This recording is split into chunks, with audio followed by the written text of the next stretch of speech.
Hey, everybody. So, I've been really busy for the last 12 days, basically bringing an episode a day. We took this Raad Life show that was once a week and we made it a daily. And it's been really a lot of fun, actually. But one thing that it's done is it's taken up a lot of my time. And so I didn't realize until today that, some things I have not been really cared for, like, my hair. It's just not, it just, it needs a little TLC. And so, I'm like, hey, I need to call my buddy Gorky and find out like where I can get some TLC. And he's like, sorry, I guess you're growing it for the season. Okay. So who I have with me here is Mr. Gorky Falcon, the master scissors himself, the master baba that basically takes care of this mop on a regular basis, or at least when I actually show up, because I actually always keeping him waiting, and he actually even kept him waiting on the Zoom call today. So, hey, I'm Hey, consistent. I'm consistent. I'm consistent. that's who you are, man. That's who I am. But no, seriously though, I wanted, and I reached out to him, and he's like, I guess you're growing your hair.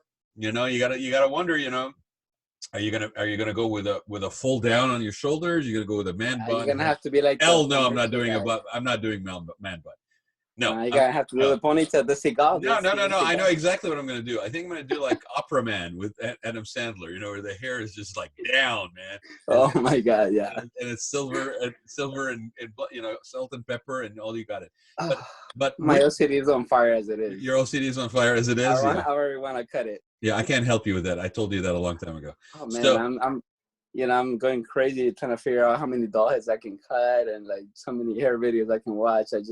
well, right, because So I mean, all joking aside, I mean, I wanted to basically bring you on here and have a slightly different conversation with you than I've been doing the last week, because here you are, you're self-employed, you are in a trade that cannot do this virtually. Like, I've had people on where they've pivoted and they were doing things virtually and so forth, but you're literally hands-on. And so this is really kind of crazy time for you. How long have you been cutting hair? How long have you been a master barber? well, I don't like to qualify. I mean, say that I'm a master barber because I mean it I no, takes. I called you once, so you don't worry about it. And I appreciate it. You always give me kudos, but I've actually, hair has been. I started cutting my hair when I was, I think, on ninth grade. I mean, I wanted those, those designs that people were getting on their heads back, and now they're popular again. And my mom wouldn't take me to get them done, and I was like, okay, mom. Grab my dad's beard, thing, and and I did it myself, and that's how I kind of got my start. But I never really considered it as a profession because I did it for fun until I was about 30. It took me a while to figure out what it was that I wanted to do with my life and what I was really, really passionate about, because I made it, luckily I made a lot of good career moves, I would say, starting with my first job. I was doing sales. I sold cars for about 5 years. So that in itself trained me for all the positions that followed, including hair, because it trained me on how to build rapport with people, how to get along with anyone, just find common ground. You're good.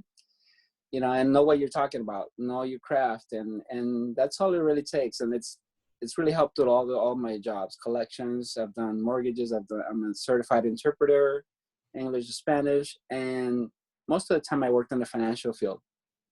And up until I was in my 30s, my ex-fiance pointed it out to me once. She's like, "Why don't you just get out of the garage and stop doing hair here and go get a license and go do it for work?" And I was like, oh, I guess I was too close to the project to see. Somebody had to have that Right. external view and point it out. And from there, I was like, you're right, you're on. A month later, I was enrolled in school.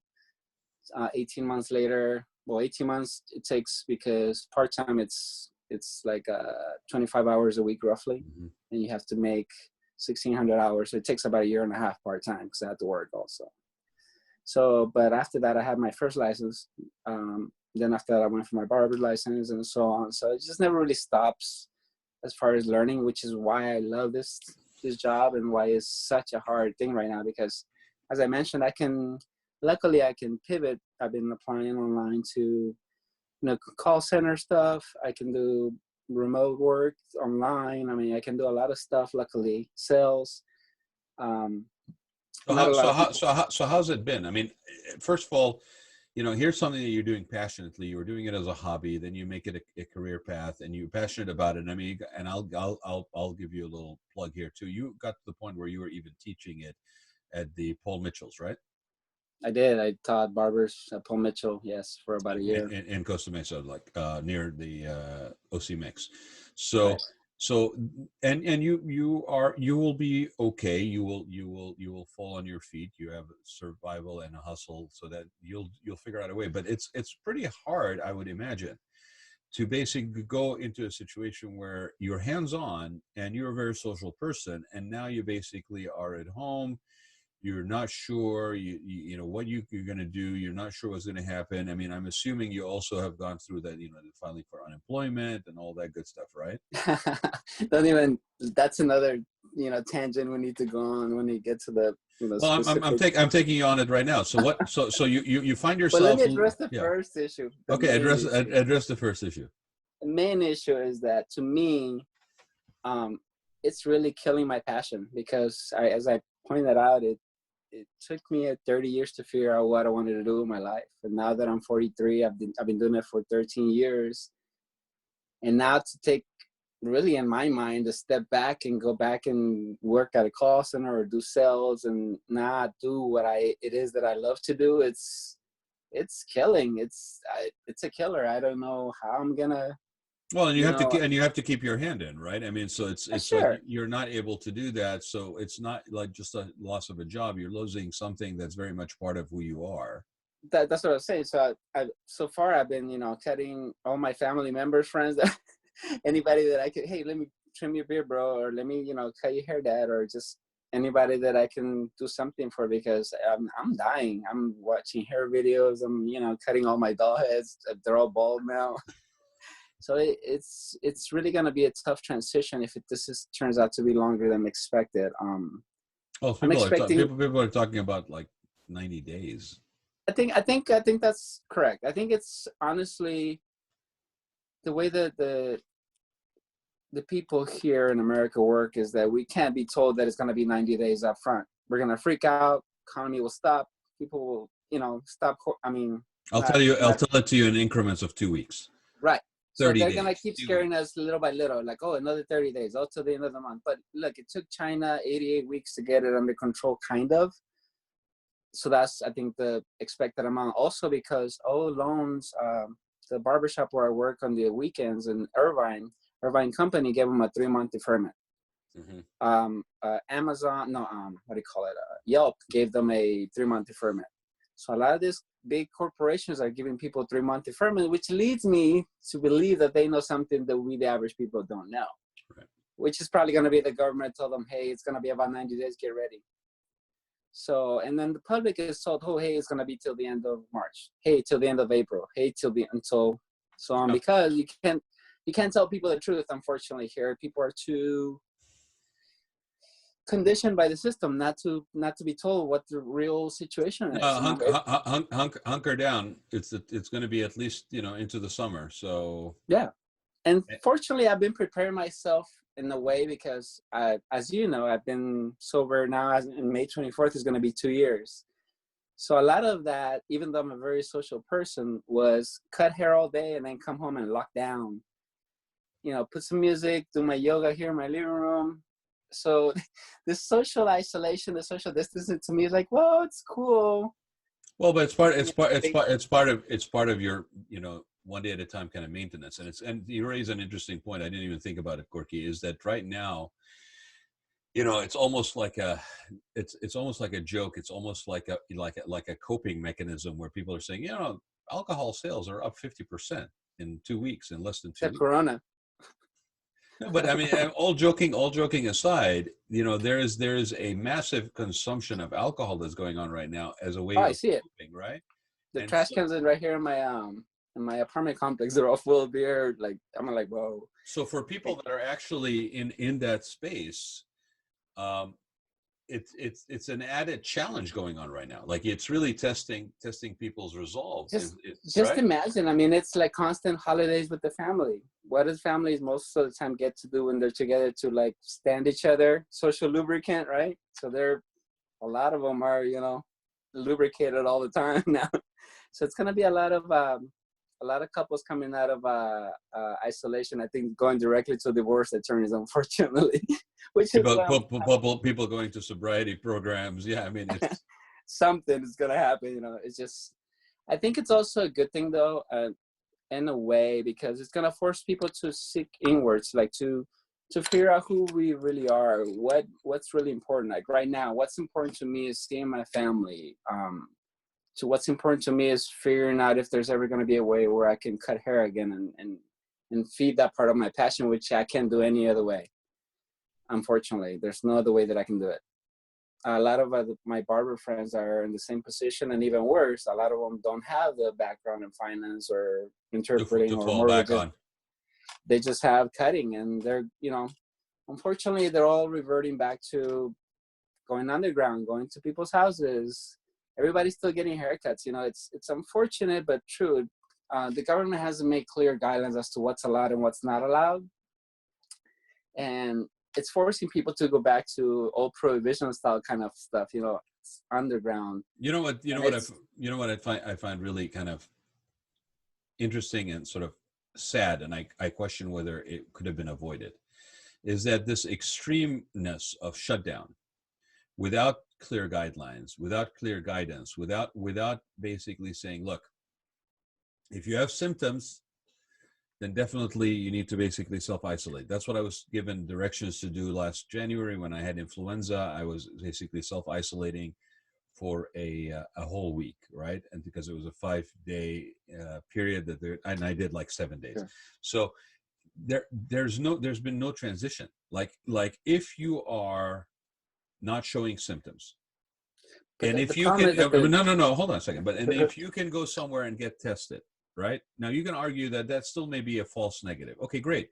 But if you go through the steps, you're not showing symptoms, you get tested, you're in the clear, okay, maybe in another week you get tested again, then at least you know that within the 2-week period, you could technically be given an all clear. And then if you practice certain measures like face mask and gloves and things of that nature, like most people do in hazardous occupations under normal conditions, that you may be able to perhaps continue to practice your craft, because there's going to be, even under those conditions, you're going to have a drop in sales and drop in customer show up and all this stuff. In fact, somebody may be sick on the other side of it, right? So we don't have anything of that nature in place right now. There's no measures that would allow somebody to maintain some degree of normalcy if you go through the steps of proving that you are qualified. I had a gentleman on a little while ago who basically is in the senior home care business, right? They're still qualified for what? Well, basically, I'm showing no symptoms. I went and I got tested. Here's my results. I thought you meant like a loan or something. No, I went back after like a week and I got tested again, and here's my results. So within a period of a week to 10 days, maybe 2 weeks, I am walking around with clearance papers that at least over a 2-week period, which is supposed to show some symptoms, I have been clear. And since then, I have been practicing with my, I have a face mask, I have gloves, I wipe things down. I go back in another 2 weeks and I get another test. Am I still clear? Then I'm allowed to continue to practice my craft. But we don't have even that kind of measures in place right now to allow people to basically have a hope that they could go back to some sort of normalcy, which is really what fascinates me about this whole thing. Well, you know what my take on that is? The people can't be trusted. Bottom line, because yeah, but you don't have to be trusted if you don't have a piece of paper that shows that you cleared and it's from a particular number of centers that are pre-decided. Well, that's another point that you brought up. It's hard to even get a test. Well, so, if you're not showing symptoms, right? This is the vicious circle. Okay, hold on. You hold on. So people that are watching this show, this is what happens when I sit in the chair with Gorky. This is the kind of conversations that take place when he's basically. You talked about test and like getting. I'll give you a prime example. But let me talk though. Hold on. allergy season is a problem, okay? During this time, I myself, I'm sneezing in the morning. Right. I go outside, somebody's cutting the grass. I'm like coughing, my eyes are red. People are looking at me like I'm, you know, so it's tough to tell. Like you know, I for sure don't have it. I'm, you know, But I'm never going anywhere unless, but I don't know that, Gorky. And so unless I know exactly, but unless my cat's gonna get it, then I'm not putting anybody at risk here in my loft. It's just me and my cat. bear with me, Right. okay? So I'll use your example. So you are coughing from allergies, right? You are showing some symptoms, let's say, okay? You know it's allergies. The neighbors don't know it's allergies. So okay, fine.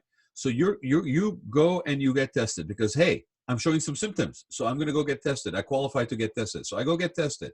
Now that I get tested, it obviously is that I don't have it. Okay, great. Bear with me. No, but you have to look up the advanced symptoms. You can't just have a cough and go, because you're also, then you overload the system. Then all the people that really need the help are going to be in line waiting for you to get you're fine, dude, go home. But this is exactly, you're proving my point. The damage of this, the damage of what's happening right now, okay, is because of the fact that the only thing we have going on is a do and don't, a black and white, okay, situation. There are no steps in place. And it's not like we have been at this thing for 2 days. We've been at this thing at least for 2 weeks, if not longer. In some cases, it's been 3 weeks, right?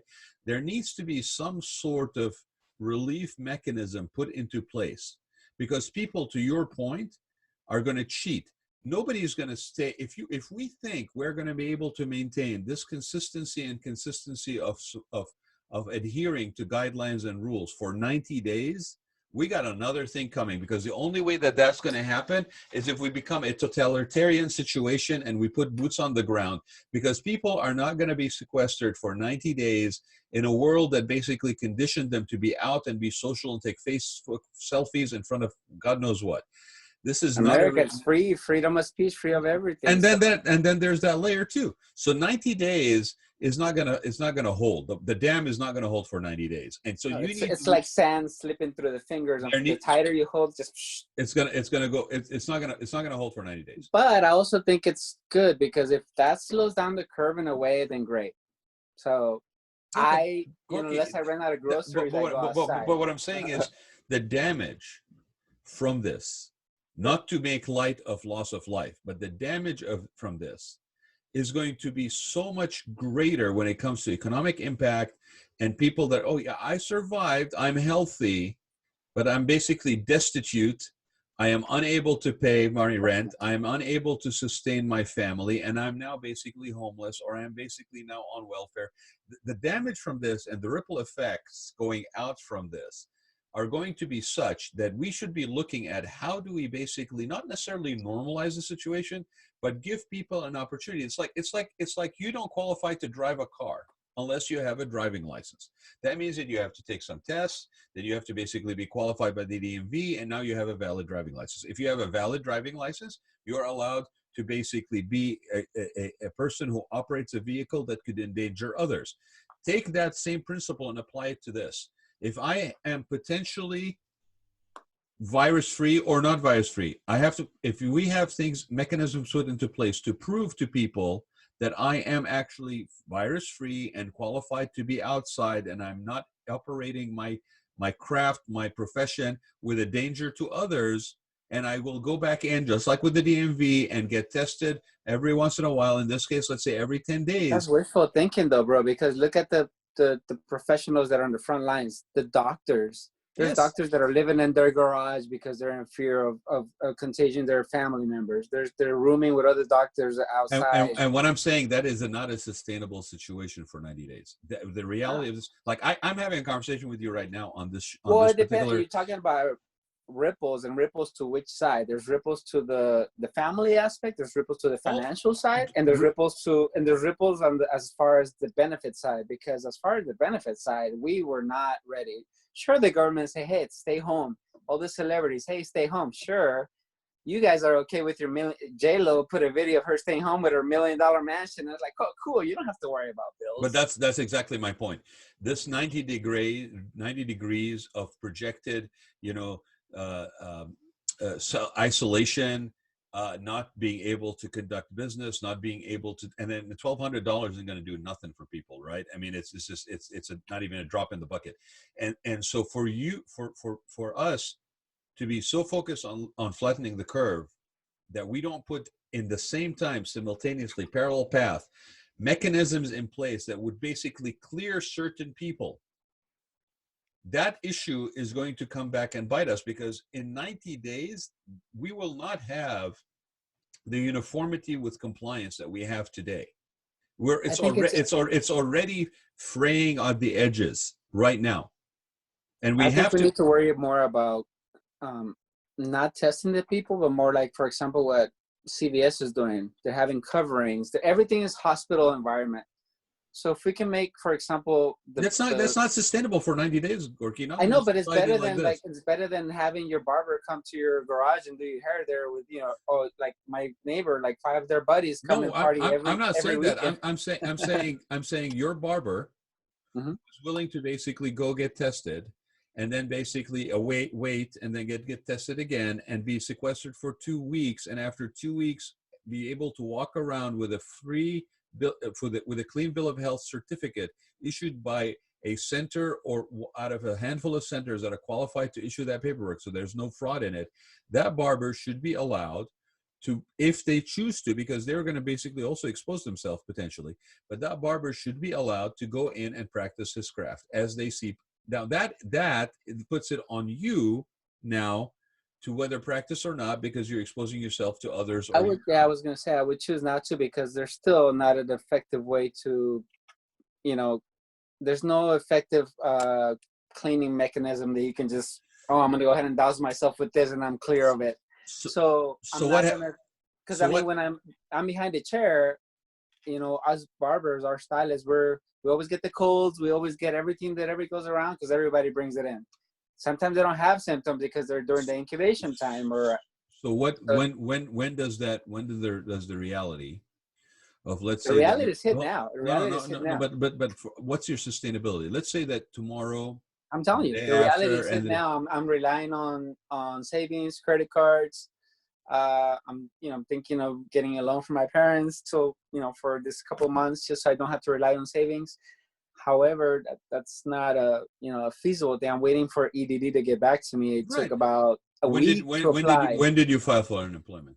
Well, I was finally able to get in a week and a half ago. It took me about 4 days to get in, because my account was for some reason locked, and I researched it online, and it looked like a lot of people had the same problem. I think it was mostly because of the overbearing to this system. I think 3.3 million people filed in 1 week. So the numbers, my friend, are up to 10 million right now. No, this week. Yeah. No, but the first week was 3.3 million. It completely killed them, and they weren't ready at all. So it's put a lot of fear in my mind, because I came here when I was 12 years old. I'm 43, and I've always thought America's bigger than anything. You know, but now I fear like my government can't take care of me. Like, man, I don't want to live on unemployment. I want to work. But if I have to, I will. Like, if I have to stay home and rely on them, cool.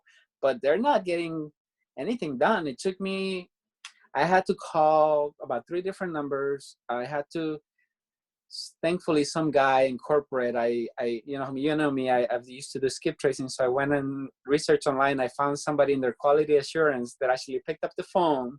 I said, hey, I know they're having a hard time, but I say, hey, listen, I know I would normally wait, but I'm locked online. I can't talk to anybody on the phone. Because what do? They click, they hang up, they hang up, they hang up. They're not ready. They have, a small center for all these people. I called corporate, the operator. Hello, hi, hi, I'm trying to transfer you to the 800 line. No help.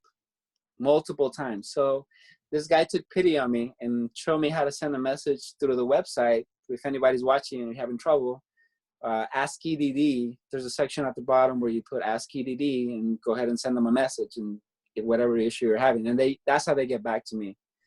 And how they got back to me was very much to tell me just create a new account. It could have been done online. I didn't have to spend 4 days trying to call somebody. Like they could have actually put that out on their front page. If you're having problems, exactly. If you're having trouble, just create a new account, start over. It's just, to me, it's actually and it's so far I've helped 3 people file for unemployment because their application is worse than a loan. It's 12 pages long, and it asks you for employer address, not just where you work. They want their corporate address and their contact numbers. So if you work for somebody national and you don't know the corporate address and you can't get a hold of them, you're SOL. And it's really, to me, suspicious because it seems like it's set up where they don't want people to file. Make it as hard as possible for people to file. And it's like insurance. Some people are going to get through the whole thing and file, but most people will give up. I know a lot of people that are like, you know what, screw this. I'm just going to, I'm just going to get back to work. I'm going to go work. I'm going to file for whatever, file to work as a cashier, anything that I can do. I'd rather do that than file this unemployment. All that issue request is your name, social security number, where you worked, because everybody, IRS, everybody that pays you has records of where you work. They have your employer name. They shouldn't have, people jump through these hoops. And it's because then, they got back to say, oh, we have to do this, I'm sure, but it's actually set up where people don't have to file. They don't want to have to pay. Right. Well, that's you said it with the insurance situation too. Is it's there? Everybody's really So happy to take your money, and then when it has to be given out, it's a nightmare. So unfortunately, there's people like me that are persistent, and we'll get to. I actually went as far as to tag the governor on his Instagram, letting them know that it's great that they're doing this rent halt, but it's not enough. From my point of view, it's a slap in the face to the people. Like, if anything, they should be working on how to freeze the rent for the 90 days. Well, let me ask you something. So the rent hold doesn't mean that you don't owe the rent for the period of time. No, not at all. So when in 3 months comes around and you've had a rent hold for 3 months, now you owe 3 months worth of rent. Yep, and it's due right away as soon as the situation is over. If you read the guidelines of the governor's post. So the soundbite sounds great, and then you read the little print, and it's like, of course. Yeah. And it's like applying for credit. Why do I want to open a new trade line of credit? I already have savings. I'm just gonna spend it on that. Hopefully it's 90 days, because if it's not, then I'm gonna have. And you're lucky if you got 3 months worth of backup. Yeah, you're gonna see me moving back to my parents' house next. Next Zoom we may have to do for my old high school bedroom or something. It's horrific situation, and I'm sure I'm not the worst off, because like I said, there's people who don't have the persistence to get through that application, don't have the technical know-how. I had to help my mom because she doesn't know how to do all that, and it's sad. It shouldn't be that hard for the American people to get their benefits that we've been paying for. Now, I know people who have been abusing the system. I mean, before this happened, we had a barber who would come every 3-4 months to our barbershop, request an application for employment, go through the whole interview, but didn't want to get hired. All he wanted to do is send it back to EDD, let him know that he's going through interviews. Unfortunately, people find a way to go around the system and create this guidelines and restrictions that affect other people. And like people like us, they're like, hey man, I don't want to stay home. I want to go work, but I can't. So I need that money right now. Like, I don't need to wait a week just to be able to log in, just for you guys to get back to me. Tell me, hey man, just create a new account. That should be automatic on their page. Should have a whole section. Hey, if you can't log in, try this, try this, try this. None of that. There's no contact. If there's no contact number, there should at least be a chat or an email. Hey, if you need help, you have to look for it. Especially in this day and age, there's no excuse for that not being the case. No excuse at all for the government the state government not to be ready for that. There's no excuse at all. Like, you have to, unless they're hiding it in plain sight, because you actually have to hack the website to get through that contact EDD. This guy that worked for EDD for quality assurance had to guide me through multiple pages to get through that. He had to look for it himself because he didn't know how to. He had to go through the actual map of the website to help me. So it's not easy, and it's really sad because people they have nowhere to go.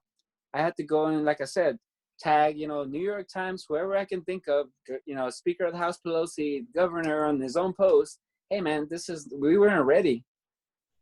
It's great that you guys are doing all this, but we were not ready for all the sectors that you guys decided to shut down, because banks didn't shut down. Marijuana dispensaries are all open. It's ridiculous. It's ridiculous. I see lines. Construction didn't shut down. Marijuana dispensaries didn't shut down. Liquor stores didn't shut down. Liquor stores are, like we said, 50% increase in sales in 2 weeks. It's a congregation of people. I went to Stater Brothers, and it's like 100 people on there. It's like nobody's following. You look at the news. The governors, everybody's now within 6 feet. They're right there next to each other. Nobody's observing the guidelines. And that's what I said from the I very don't see beginning. the governors growing their hair. I don't see the governor unless they're shaving themselves or cutting their own hair. They have to have a barber. They have to have, all the governing people have to have somebody, and it's just sad that it's just all behind the scenes. That's a very interesting observation. Like, if you're genuinely basically advocating for social distancing and physical distancing, then how come your hair and makeup is perfect? Right. Like, how come it's not, is growing wings on the side of your head? I had to slick my own hair back. Like, it's just well, the reason why mine has maintained itself well right here, is because the gentleman right across there basically had something to do with it last time around. But that's a very interesting thing, and I think I'm going to end it on this. Okay, for everybody who's out there who's basically advocating from an elected position for social distancing and physical distancing, at least you should be showing hair growth and things that basically, your nails are not perfect unless you're doing them yourself, or you have within your family that's sequestered with you, a hairdresser and a makeup artist and a nail salon. So that's a very good point. I would have never thought about it, but it takes a master barber to think about it. Listen, not just that, also about it's important for, I know people who are disabled who were coming to our shop every week to get shaves, and it's more hygienic to have a shaved face, a clean haircut. I mean, it's something that needs to be explored. Actually, there's another, now that you mentioned it, there's another thing. Like, people with diabetes, they are basically not encouraged to cut their own nails or their toenails, because they could easily injure themselves and then basically bleed, because they're on medication that allows their blood to circulate. And it wasn't thought all the way through. No, and that was my point from the beginning, that as much as that this is a serious medical situation and a crisis, the impact of how we are going about dealing with it is going to be such a ripple. And you said, well, what side of the ripple? Here's the thing about a ripple. You drop a thing, the ripple is out on all directions, right? And so there is no one direction to the ripple. The way there is a direction to a ripple in this case. Unfortunately, it's the government is going to guide everything. As you look, and they're proposing a $500 billion bailout, and most of it is going to the banks again. So those ripples are being directed that way. We're just We're getting the face that's saying, hey, we got you guys. Hey, but over here they're proposing bailouts for the banks again, instead of, if you look at that bailout, the breakdown for the people is small. It's like $6 billion or something for the ones that and there's a certain amount, and there's money that's been basically discretionary without really oversight.